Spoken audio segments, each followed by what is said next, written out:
So welcome everyone to another episode of Eco Yogis. Today we have Carolin Fraude with us, and my name is Wesley. And Carolin studied educational science, sociology, psychology, and philosophy, and works for a research institute in Germany. And she designs and researches reflective dialogue formats for various stakeholders at the UN climate change conferences. So Carolin is also a practitioner of Raj Yoga meditation as part of the Brahma Kumaris organization. She's had a long background of practicing Raj Yoga and integrating her skills into her research and her work on educational science and climate change. So Carolin's special interest lies in the interconnectedness of inner and outer transformation. So really looking at how transforming and cultivating states of consciousness and behaviors can help transitioning towards a sustainable society. Again, welcome, Carolin, and thank you for your time today. Thank you, Wesley. It's really beautiful to connect to you in Australia and to hear what your interests are. Thank you for inviting me. Thank you for having us, and thank you for joining us all the way on the other side of the world at quite probably an early part of the morning for yourself. So thank you.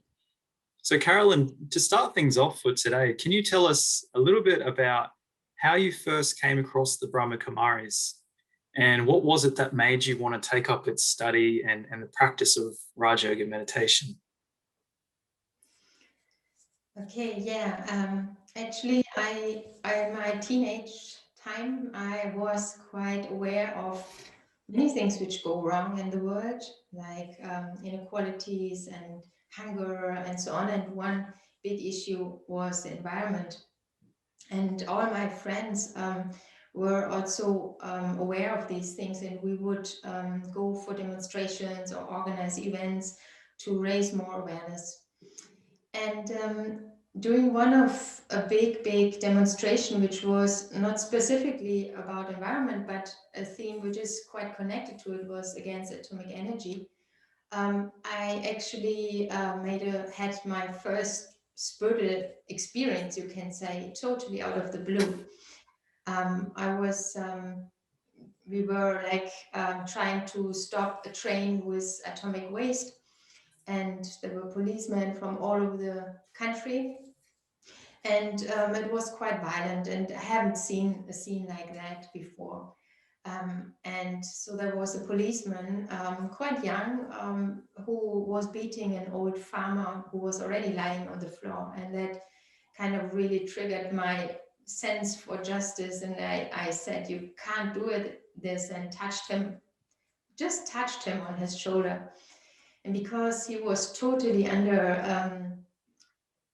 tension, he turned around with his hard plastic glow and wanted to beat me. And just in the last moment, I pulled back and he didn't hit me. And this was like a shock for me and pulled me out into a different state of consciousness, you can say. And I was calling out for justice in that moment, totally shocked. And that was when I had a real deep experience of, actually, you can say, a different kind of love and power, which I hadn't encountered before that. And the whole scene changed totally for me, and also this policeman. And finally, that was showing me, and I was thinking about this for a long time afterwards, what this was. But it made me aware that violence is not going to change the world or opposition in that sense, but there is a totally different dimension which we can access and connect to, which has a huge amount of transformative capacity, especially in relation or encounters with people. And then I started to search for spirituality. I got interested, and I then traveled to India, and by chance I found the Brahma Kumaris there. So that was my where I came from. Well, the other part of the question, what made me then finally decide to go on a spiritual path, or live a life which is, we would say, a yogi life. For me, it was very, very important to see that it's not just theory of philosophy. I studied philosophy, I liked it, but it wasn't enough. Therefore, I was politically active. But here I could see an integrated approach. I could see how people actually live in a community in India, in that ashram.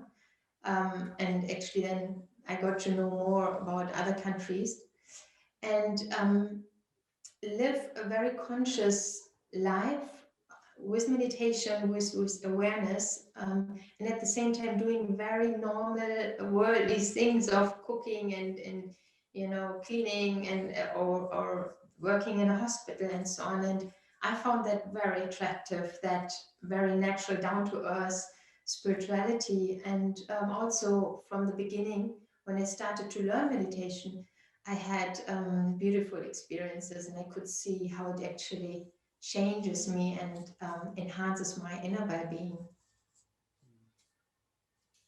Yeah, wow. Yeah, I can definitely relate to some of that, and can definitely see how the the appeal of Raja Yoga meditation would have been there, and sort of how it would link into, I guess, where you are today, and the role that you play today, both within the Brahma Kumaris organization, but also within the field of the environment and climate change. So maybe just leading into the next question. So in your current work, as I understand it, you research mindsets and transformational tools. So in your view, why are mindsets and why are they so important, and why is it so important to change them? And what are transformational tools? Yeah, so I give it some context, because in the environment arena, I would say, people who are working for environment, and it's a long history in Germany. It's not just recently, but in Germany, since many, many years, people are aware of this and try to change things. And there's a huge amount of knowledge. And at the same time, things haven't been changing much at all, actually. And so people, scientists and politicians start to ask, why are we not able to change our society? Why are people, individuals, not able to really change their lifestyles, or not enough people? And so there was a growing understanding that beside technological understanding, knowledge, and political frameworks, and different forms of scientific research is not enough. There is a different dimension which is crucial for people to change. And so mindsets is like the term which is used to describe one definition I like, is like the inner lens through which we see the world and ourselves. In a more spiritual term, you could say, you would talk more about consciousness. But whatever you use, it's like an inner perspective, an inner worldview, an awareness, how you see things and how you make sense of things. And this seems to be quite a key for how we make decisions, how we act, and so on. So in my professional work, my colleague started this project a couple of years ago about mindsets in the era where we have a huge amount of climate disaster now. And so, yeah, mindsets is actually something which hasn't been looked at in this context of sustainability and environment. In other contexts like spirituality or religion, yes, that's very conscious that values and consciousness are important factors for change, but not in the political or scientific world or in the environmental work. So that came only after a few years ago, that this term was actually introduced. Yeah, great. So it sounds like, yeah, it's really this this missing link between spirituality and mindsets and those inner values, and connecting that to, I guess, all the external things, all the external actions we take to try and address sustainability and climate change and all these environmental issues. The project that you were just referring to, was that the project called A Mindset for the Anthropocene? Could you tell us okay? Could you tell us a little bit more about that, and what is the Anthropocene? Yes, so the Anthropocene is actually a geological term, and it is a suggestion by a scientist called Paul Crutzen, who actually died in January this year, who said that we need to give this era, this geological era, we are in a different term, because the actual one is the Holocene is not describing this era in the right way now. And it's just a term which, anthro, the human, is actually a very powerful factor of influence on the geological system, on the environment. And one picture which is usually used to kind of visualize the Anthropocene is a satellite picture on the Earth, where you, in night, where everything is dark, but you see how much light, artificial light, electricity is being seen. So actually it's dark, it's night, but the whole planet is full of light. So each corner, wherever you look at, each country or yeah, actually the part of the world is lightened. And so it shows very impressively how much we humans have influenced the planet, and have been able to even, bring it out of balance. So to give that a clear statement, he suggested that term, which now has been used quite frequently to actually, point out this, or acknowledge, you can say, that it's not anymore that, the environment is very strong and uninterruptible. It's been very influenced by our actions and systems we build. Yeah, yeah. I guess, yeah, creating that language for it and that concept for it it's kind of really, it seems like a small thing, but it really is a critical thing, isn't it, in terms of getting it onto people's radars and getting people to start thinking about it in a different way, in a different mindset. Right. Yeah, you're totally right. Because it points out where the change has to come from. It's from us. It's not that climate change happens out of the blue. It's a normal process of the environment. No, we humans have glass to turn this development around. True. And a mindset for the Anthropocene just means that in this era, we have to look for different consciousness, for a different state of mind, which becomes part of the solution. And it starts with how we see the world, how we see the environment. And that has changed a lot through industrialization, where our understanding of the earth has become very mechanical and production orientated, whilst originally we were much more in touch with the environment. We were living integrated in the rhythms of nature as well. Like my grandmother, she knew a lot about planting and growing. When is the right season for what? And it's like the wisdom of nature. And nowadays, you can say, especially in big cities, this knowledge is totally lost, and people expect everything to be there anytime, any fruit, any vegetable, and artificial growing and ripening processes of fruits is kind of normal. And so it's like the world we have created even supports this development of having lost touch with nature, with the environment, and also therefore what the environment in a way needs, like the natural boundaries for it to be able to be healthy or be functional in the right way, and yeah, healthy. And we haven't respected that, less and less and less, and therefore destroyed a lot and brought this beautiful environment, this system of nature out of balance.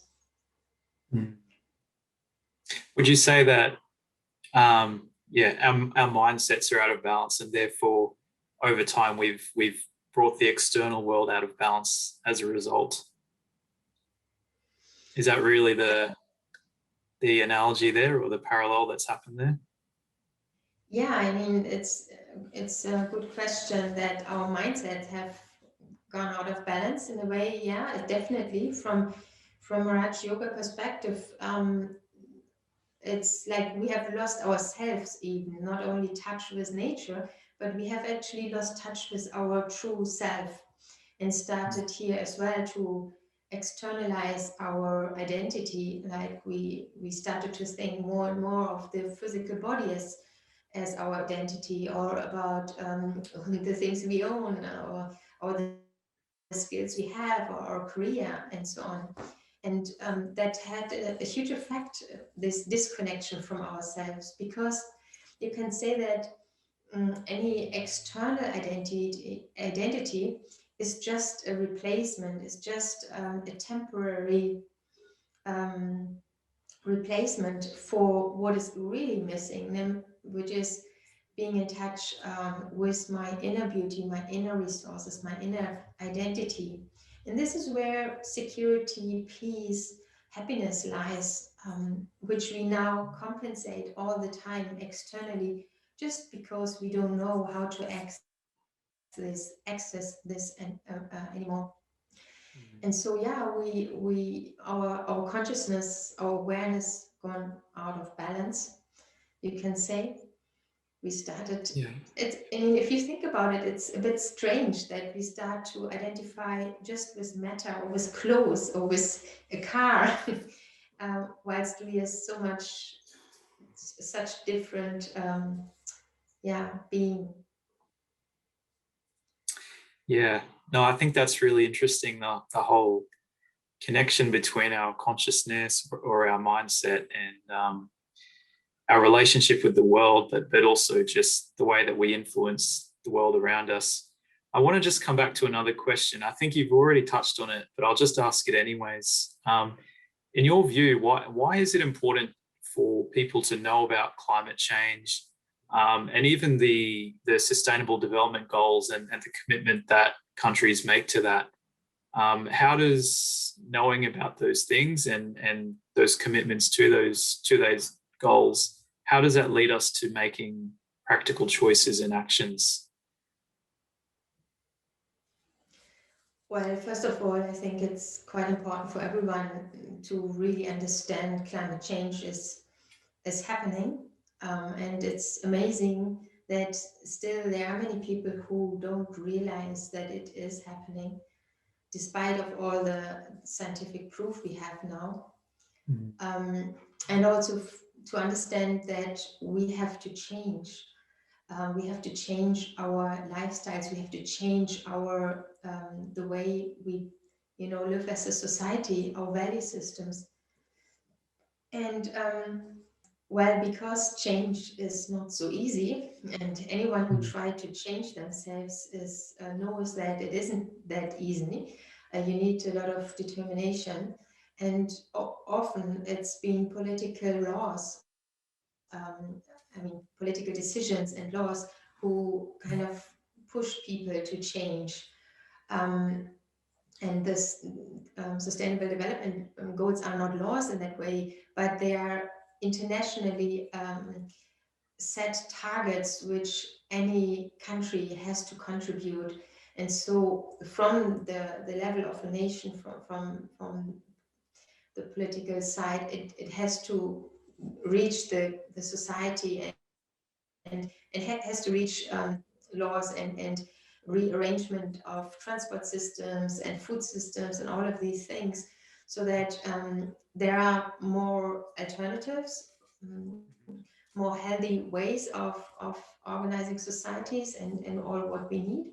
And also, yeah, restrictions, because the time in which we need to change and the fundamental way we have to change is quite huge now, because we have waited so long doing nothing, actually, hardly any change.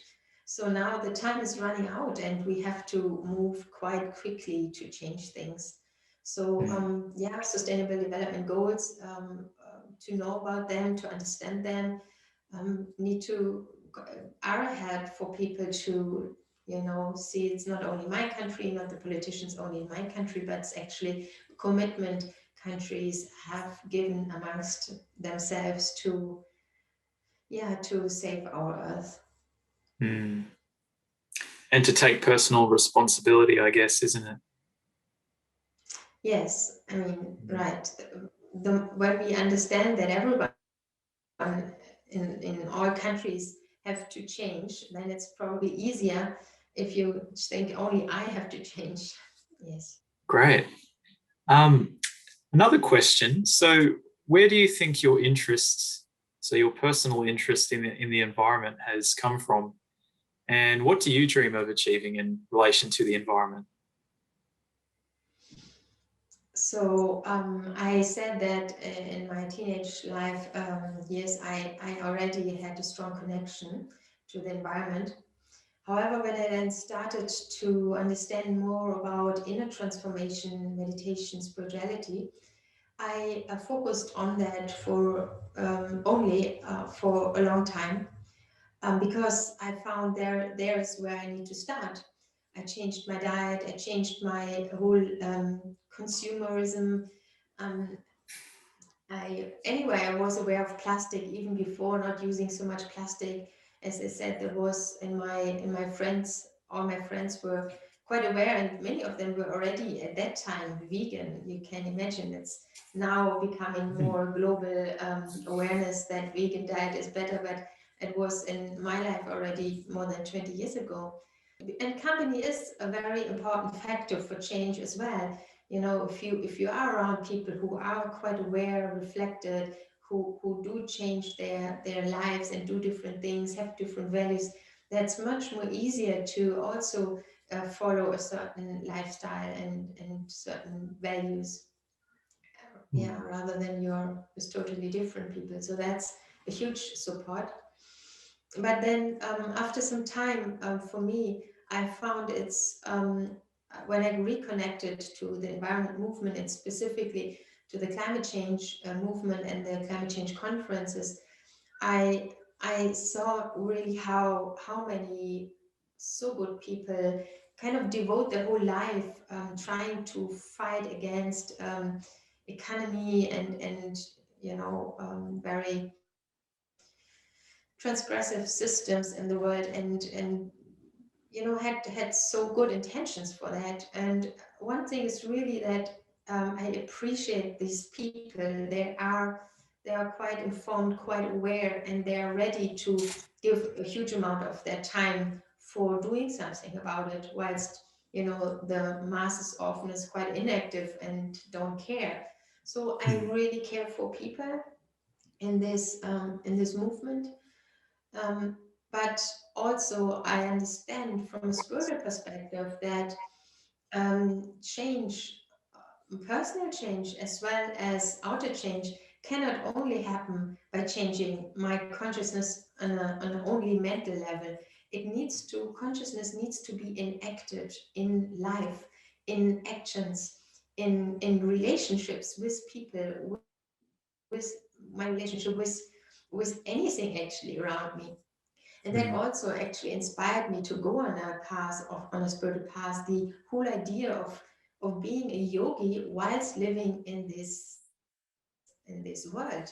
And the yogi for me actually means a person who is conscious, who lives a certain very high or qualitative consciousness whilst being in a world which is totally different. And that really inspired me that this is possible, that it's also an expression of a huge amount of independence, self-led person. You know, I understand my own things and I make my own decisions, and no matter what the world around me is about or telling me, you know, advertisements tell me what I need, might need, and so on, and brainwash people with all their goods, but and messages of buy me. But to be so self-led, so aware that any moment we can not be influenced by it, but make our decisions from a very clear point of understanding, and not only rational but also, you know, the experience is part of yogi for me, is to be in that experience of connectedness with the bigger, you know, with life, with every being on this earth. So that's beautiful for me, and actually gave me a totally different vision of myself and life, but also different experience, much more aliveness, you can say. So now back to your actual question, of why I engaged in the environment. So the people I wanted to reach out to and bridge these two different worlds of spirituality and environment, but also knowing that we need to put new systems into practice, and that starts from my own behavior. It's kind of enacted consciousness, it's enacted structures, it's patterns which I bring into the material world, yeah, in this life. And if it's only in my mind, it's not that transformative. You can, for example, you can say I'm a very peaceful person and sit somewhere in the jungle, and yeah, you can meditate there. But for me, if you're a peaceful person, you have to prove it in an environment which is violent. And if you still are able to hold your peace, then you have been given the proof for me to of real transformation.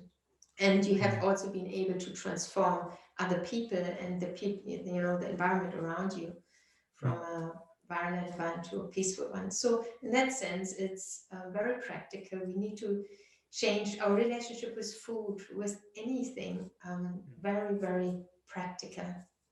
I wanted to add before as well, when you were talking about, spirituality being, I guess, yeah, walking the walk. And then you were talking about things about, it's the way the relationship you have with people and the world around you, the connection, the care. But also, do you also think it's also about exerting or having a positive influence on the world around you? So not just the harmony and the relationship, but also to actually positively influence, whether it's the people or even the material world around you. Do you think that's also kind of an important part of it? Yes. You know, there in science, there are systems theories, which some of them are coming from quantum physics, and they show that we are all connected. And even if one element in a system changes direction, changes its course, the whole system is affected. And I feel this gives me a lot of hope, that even if a certain amount of people make serious change, that it affects the whole system. It doesn't need everyone. It needs a critical mass for like the functioning of the system turning around, and the rest will just follow. There are so many people who just anyway do what everyone else is doing, and so they will kind of be driven to a different course. But it needs these pioneers, these courageous people who have the courage to change themselves and their lives and their environment, and be kind of, you can say, people who give hope, who give orientation, and who are genuine in what they say, they walk their talk. And yeah, it is important. And you can actually measure your own inner change how genuine you are by the change you are able to create in your environment, in your the people you're with. If they're really inspired, then it tells something about your level of commitment or your level of understanding and practice. Yeah. Yeah, that definitely resonates with me, being a fellow spiritual and meditation practitioner. And yeah, I totally agree. There's really, there's one thing is to look at spirituality and meditation as a philosophy, but it's something entirely different to then actually try and apply it and walk the walk and lift the quality of the relationships with the people and the world around you. So yeah, no, definitely resonates. I guess maybe that's a good segue into my next question, which was so looking at yourself and your specific role or your interest within the Brahma Kumaris Environment Initiative. What do you do? What's your way of applying your spiritual practice and the work you do through that part of the organization? Mm-hmm. Well, I really have to come back to what I said earlier. I love people in general, and I see not only the environment is in a bad stage, but also people are unhappy, are afraid, insecure. So it's actually about us to change. And so my work is actually to connect to people in a way that is of a certain quality, I would say. Especially in the political world or in the scientific world, it's so much about external performance, how much papers you publish or how much I don't know, you show up in the political world. But we are human beings, and we are all valuable per se. And the real beauty for me is when we can open each other to each other and show who we really are. And that's so beautiful. And so in a way you can say, I create safe places for dialogue, for people to have meaningful conversations where where they can kind of let go of their roles, their agendas, whatever they have to, vote for or argue for, and just be themselves. And in that kind of quality of conversation and encounter, this deeper level can be touched. And the deeper level, I mean, like, our fears or our real wishes or values. Okay. So, Carolin, what has your experience been in attending the large UN conferences for climate change? What is it that you've been doing at those conferences in the last few years, and what's the general feel and the response from the participants that you've worked with in that conference? So the UN climate change conferences, which go on since 25 years, or actually longer, but there have been 25 of them, are the biggest UN conferences. So you have really people from all over the world. It's an amazing experience of like the world family, you can say, being present there. And at the same time, I think it's also known that the negotiations are not very successful since a long time. Yes, the highlight in Paris 2015, I think, the Paris Agreement was indeed a highlight where 120, 30 countries agreed upon an international agreement and acknowledged that we have to work together. However, since then, again, negotiations, implementation, national implementation didn't really succeed. We are far behind these goals and these agreements. And so there is a question mark, why? Why are negotiations getting stuck so extremely? And, I cannot say how many million these conferences cost. and how many people are flying there. It's a huge amount of money, and yet it's not really much effective. So what I'm looking at is the lack of trust amongst nations, amongst negotiators, defending their stake and being very narrow, I would say, in their approach and in their view on trying to defend their what they have to contribute as least as possible, you can say, so that in their country they have to change as least as possible. And that's so awkward because climate change will hit us all, or earlier or later. It's just not reversible anymore. We can just try to reduce the effect as much as we can. And it's only possible if we work all together. So to have a perspective to only look at your country is totally absurd. And so being aware of this, we create spaces of dialogue where people can actually meet beyond their political agendas, their position and role they have, just as human beings, and then look at the issue.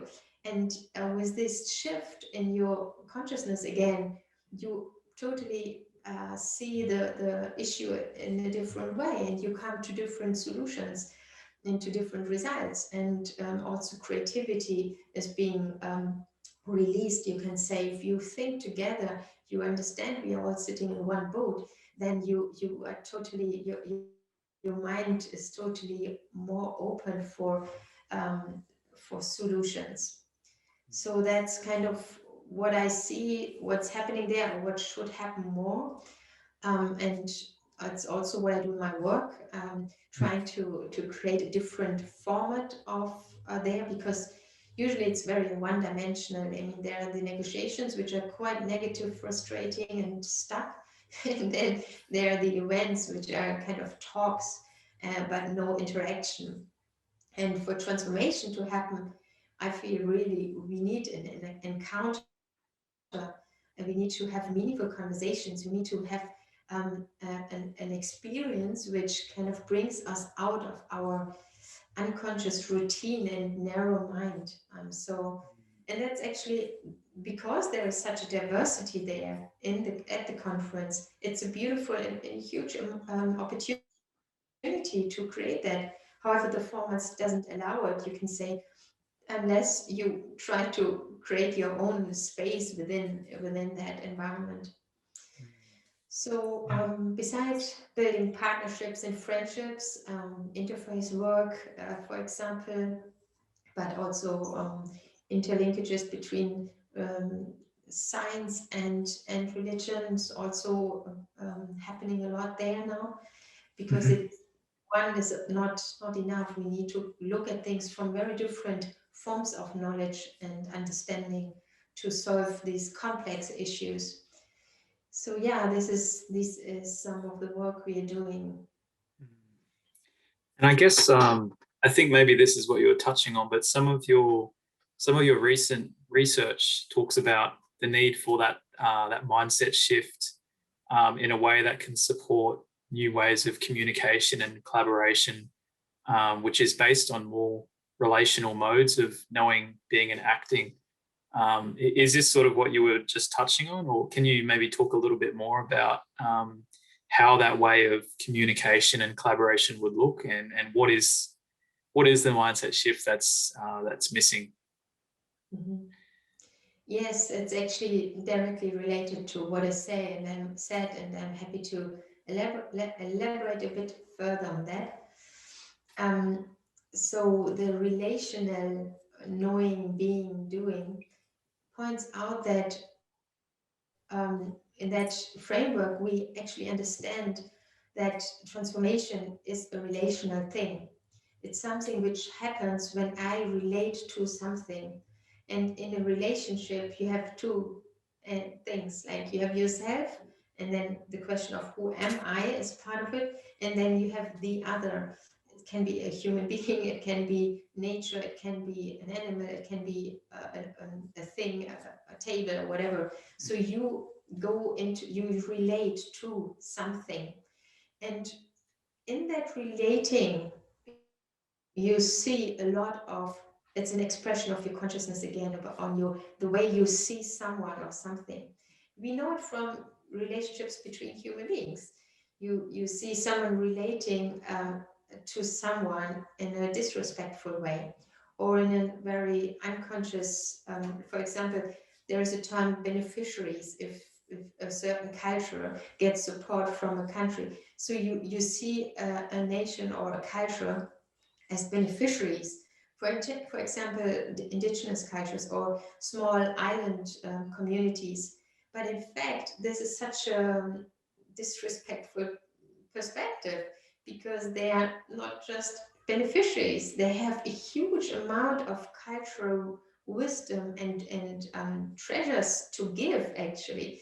So it's just an example how our view on someone makes the relationship. And so the expression of my consciousness in that relationship is the crucial factor to look at. So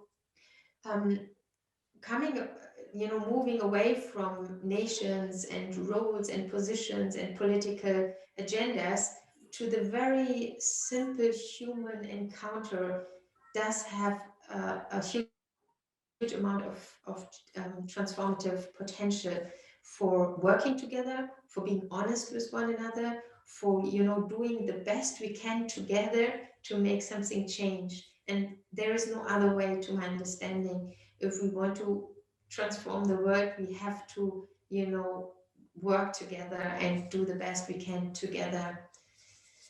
And another thing is connected with that, actually, talking about disconnection and a relationship which is abusive, where my own needs are so loud and strong, my desires, that they push me to in a certain behavior, like from a person, I just want this from you, and the rest of the human being, I don't care. I want this and this working hours from you, but that you're a human being, I don't care. And that's what these people actually working, for example, in the UN, but in any political context, experience. They're like machines. The what is expected of them is amazing. It's beyond human possibility. Humaneness. So my personal needs and you can say my personal emptiness makes me blind or losing my sensitivity for the needs of the other. And now you can ask, why? What has that again to do with the environment? It's just the same thing. If we would be in touch with the environment, we would hear her suffering. We would see how it's out of balance and it's harmed.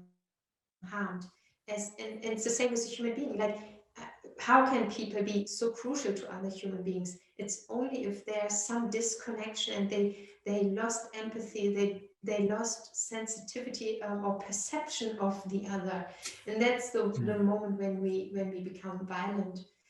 And so the solution for me is actually really, or for the whole work I'm doing, is that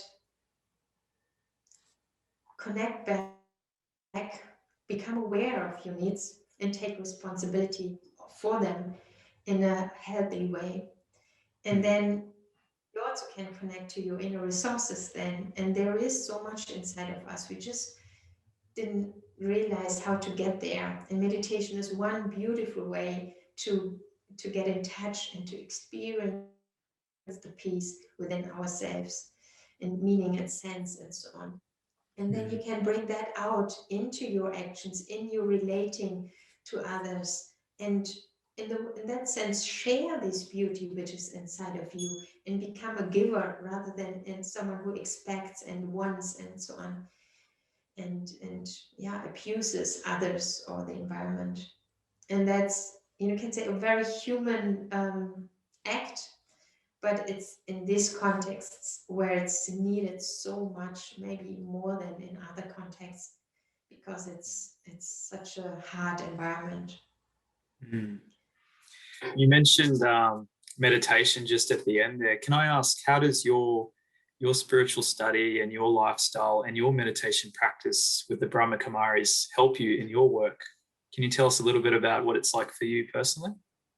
Yes, it was, and now I'm remembering the last climate change conference in Madrid, and just being there is challenging. It's loud, gigantic halls, many people, then the technical noise. And if you don't have a practice of disconnecting your awareness from all these influences and going inside where your stillness is, where your peace lies, where your love is, and also connect to a higher source. If you don't have that practice, I see the comparison with colleagues. I've been there. I have my morning meditation, I have my evening meditation, and in between the day, I do connect as much as possible and go inside for just a minute. And that kind of keeps me on a certain energy level. Otherwise, I would be so exhausted, and many people are just exhausted. They fall asleep on their chairs because they are done. And so this is a wonderful practice as a yogi, is to always check, how much energy have I lost right now? So can I go back into balance? Can I recharge myself? And then secondly, to share that. That's also a way of accumulating your inner energy, to share kindness, to share, benevolence and all these things. And people are grateful. Some people who came in our space, which we had there, they just came in because it was so different. The atmosphere was so different than everything around there. They just needed to breathe and recharge a little bit, and then we got into a conversation and further. Yeah, so my meditation practice is on my own in silence, as well as out there when I'm during the day acting. Wonderful. What do you feel the BKs can offer more of today in terms of helping to change mindsets and providing transformational tools? Yeah, that's a beautiful question, because there is luckily, a growing awareness of that religions can have something to offer and our support for people. I think the real strength of the Raj Yoga philosophy and what Brahma Kumaris can offer is that we have quite concrete practices and teachings, which on the one hand explain things, complex things, in a very simple and practical way. And on the other hand, practices which are handy. Again, you don't need to study for I don't know how many years to practice meditation. It's quite simple. You just need to do it regularly to be able to do it anytime. And so, like, these things really, like the how-to question is, I think, the strength of the Brahma Kumaris and Raj Yoga, because it's so practical.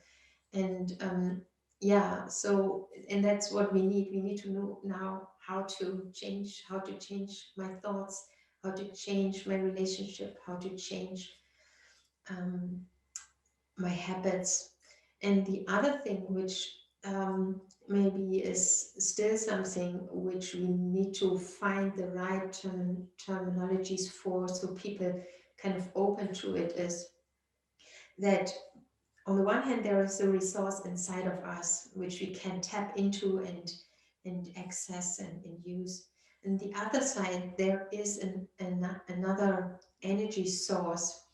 And of course, religions talk about God and so on. But again, here you can, without having this religious context, which didn't attract me as well, but a very, logical and simple concept of there is an energy source, so like I am, just not a human being, but a being, which has endless power, endless peace, endless love, like an ocean.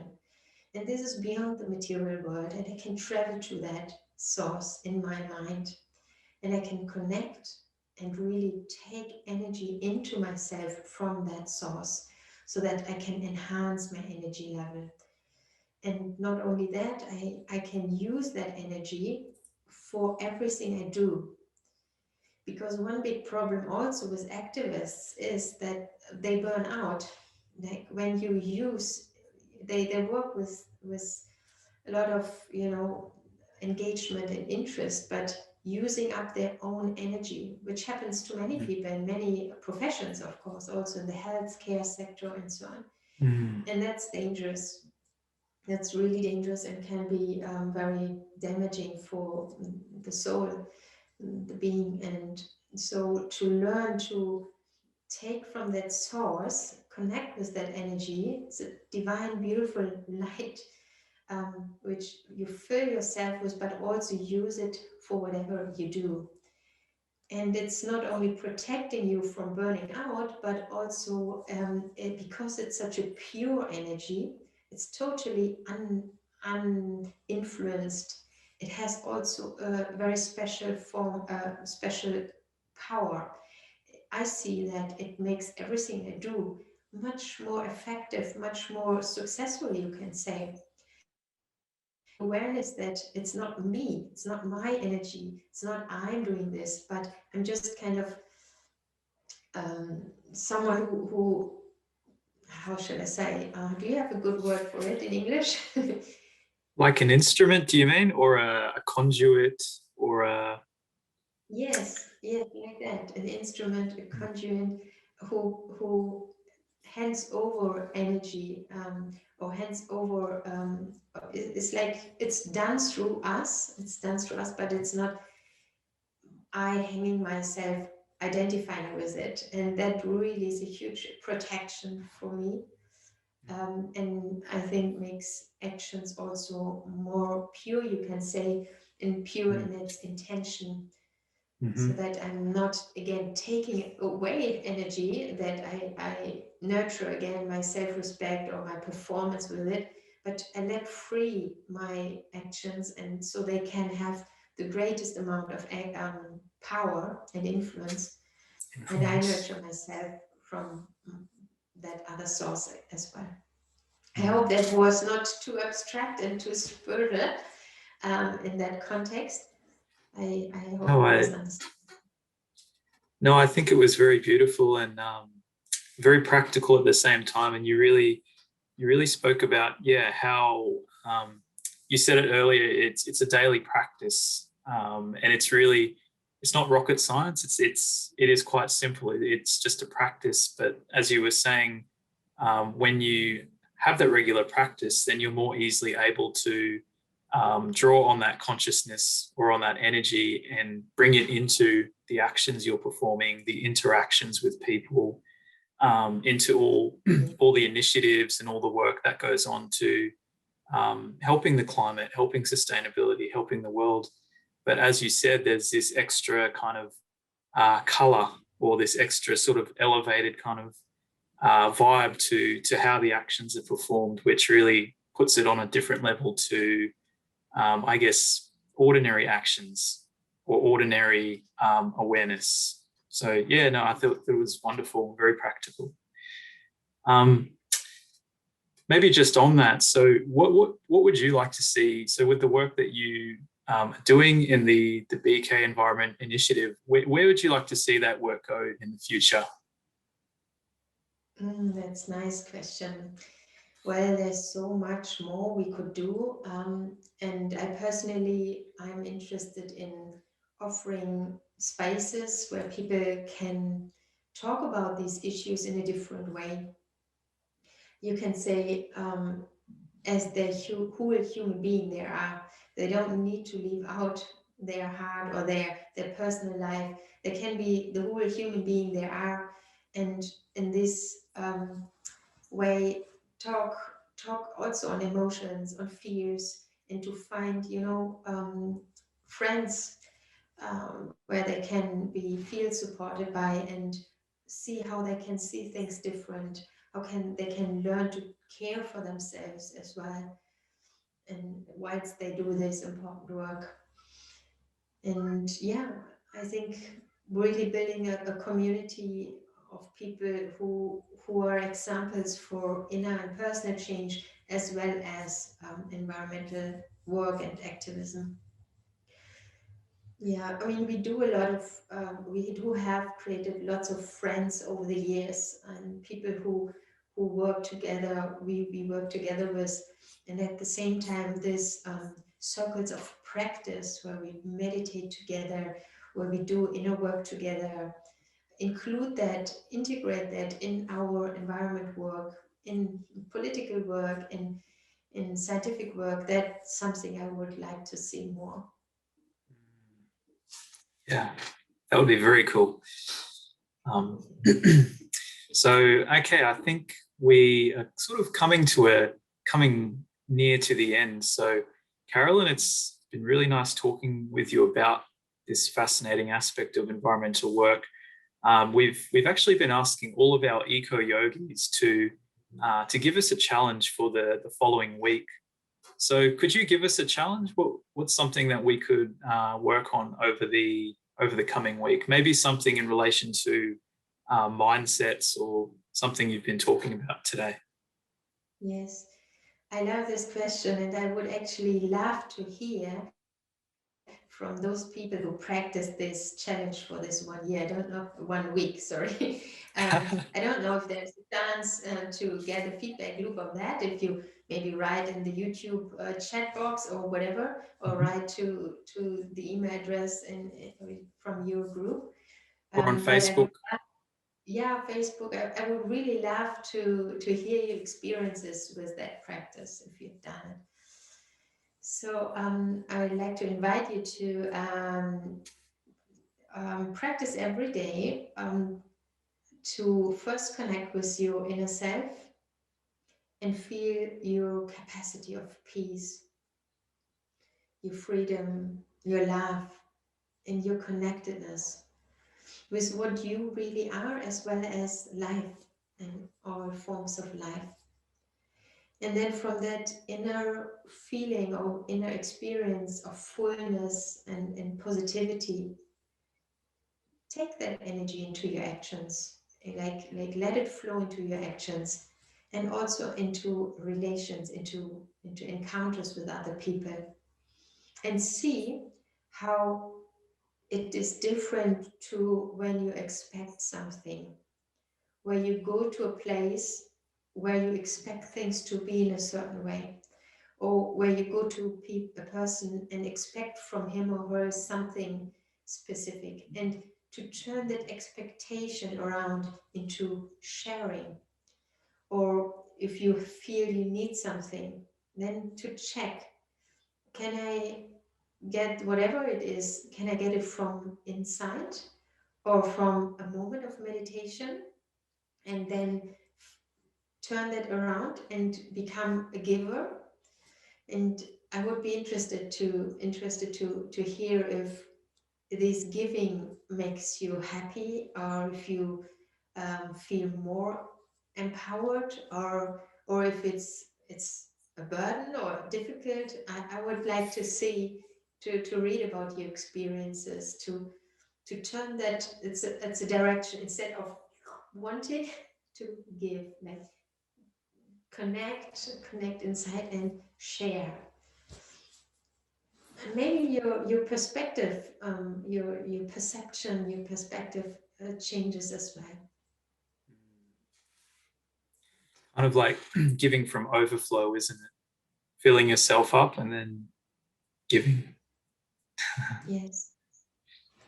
Well, that's great. I think that's a very good challenge, and I'm sure many of our viewers will be up for it. And I also really look forward to hearing how it goes for everyone and what everyone's experience is. And of course, we've talked about meditation today, and meditation being such a core part of all of this, whether it's just on a personal level or as you were talking about, Carolin, really looking at how to integrate that more into initiatives, policies, advocacy, activities, all these sorts of things. So if any of our viewers is interested in learning more about meditation, you'll probably find that the Brahma Kumaris organization. We are in all parts of the world, very likely in the country that you live in at the moment. So please just look us up, and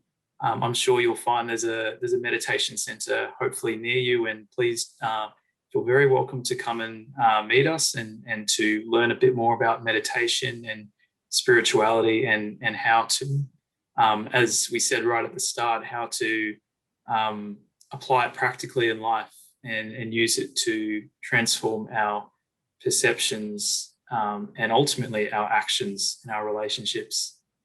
So thank you again, Carolin. Really appreciate your time. And maybe to close us out, would you be able to maybe lead us through a meditation commentary for a few minutes? Yes, gladly. How many minutes do you think? Just a few, maybe 3 to 5 minutes. Great, yeah. Thank you very much for the beautiful questions, Leslie, and the really nice conversation. Thank you. Cool. Thank you, Carolin. So just sit comfortable and straight so that you can breathe nicely. And maybe you'd like to practice and try out meditating with open eyes. You can just place your view on something in front of you which doesn't distract you so much, so that gently you can turn your attention inside.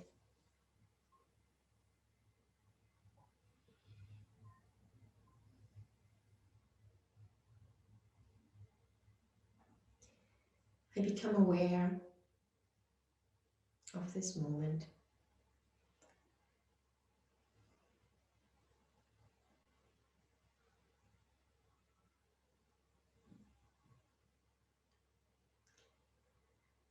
I relax my physical body and my mind.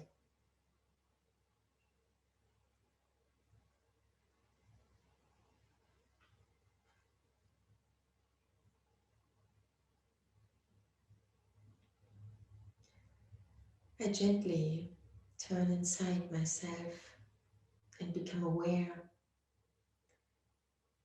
of the being I am.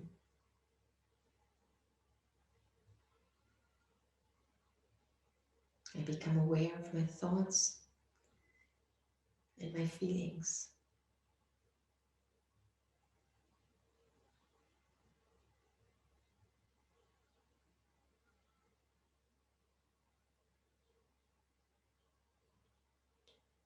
I concentrate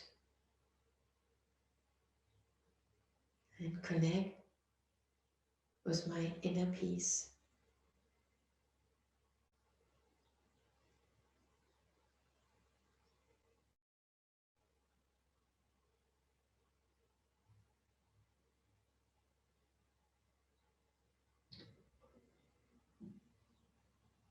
I open myself to see myself in a new way.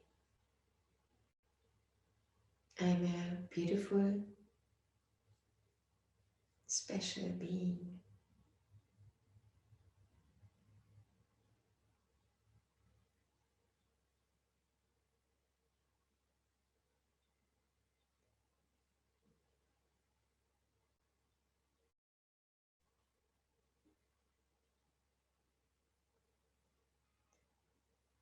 I get closer to what feels really authentic inside myself.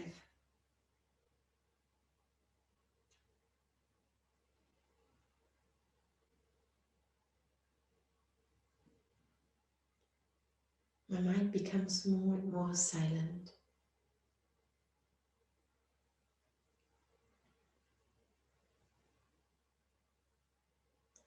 And I allow the energy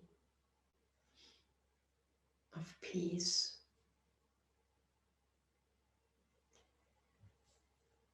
to fill my inner space more and more. It can expand, and raises of peace vibrations of peace spread out into the atmosphere.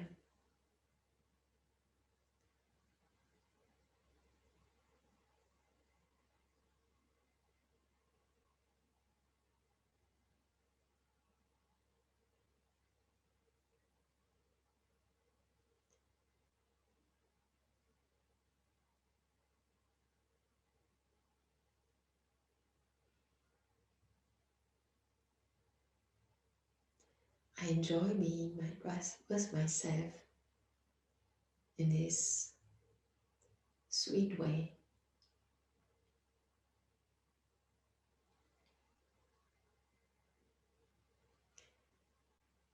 I can feel my inner freedom.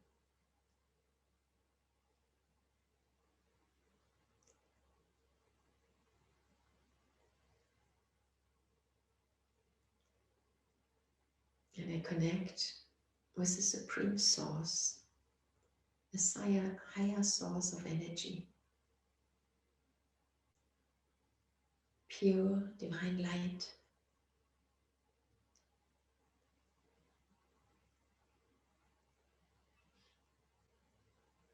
I receive this energy and fill myself.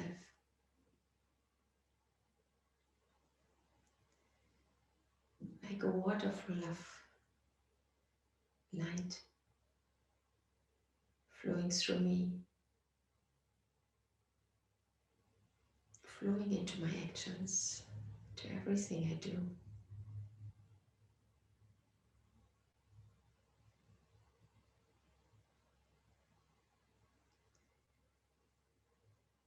Reaching out to our beautiful planet, to all forms of life.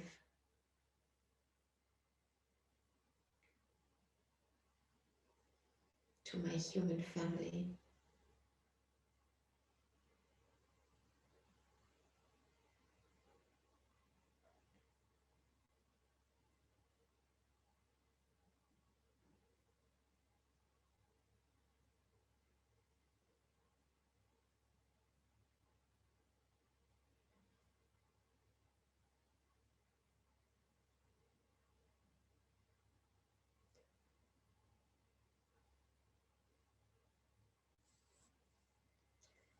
Om Shanti.